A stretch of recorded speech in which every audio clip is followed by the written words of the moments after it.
सुस्वागतम. नमस्कार. आयुर्वेद जीवनशैलीत आपले स्वागत आहे. योगाने चित्ताची शुद्धी होते, व्याकरणाने पदाची शुद्धी होते, तसेच वैद्यकाने शरीराची शुद्धी होते. चित्त, वाणी आणि शरीर या तिहींचे मल दूर करणाऱ्या श्रेष्ठ अशा श्री पतंजली मुनींना सर्वप्रथम मी वंदन करते.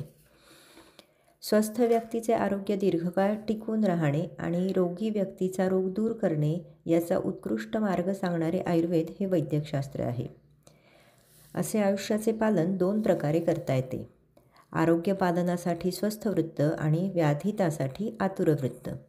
आतुर वृत्त यामध्ये व्याधीनुसार चिकित्सा येते. स्वस्थ वृत्त हे मंगलदायक आहे, तुलनेने कमी सांगण्याचे आहे आणि स्वस्थाप्रमाणेच रोग्यालाही त्याचा उपयोग होतो, म्हणून प्रथम स्वस्थ वृत्ताचा उपदेश केला.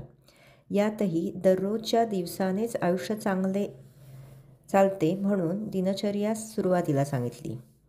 दिवसभर सकाळी उठल्यापासून झोपेपर्यंत आपण जे आचरण करतो त्याला दिनचर्या म्हटले जाते. यामध्ये ब्राह्ममुहूर्तावर उठणे, शौचविधी, दंतधावन, अंजन, नस्य धूम तांबूल, अभ्यंग, व्यायाम, उद्वर्तन, स्नान, व्याधी होऊ नये म्हणून मार्गदर्शन, स्वस्थ वृत्ताचे आचरण अशा अनेक गोष्टींचा समावेश होतो. असा शास्त्रोपदेश आपण नीट समजून घेऊ, आचरण करू आणि आरोग्यसंपन्न आयुष्य जगू ही श्री धन्वंतरी चरणी प्रार्थना. धन्यवाद.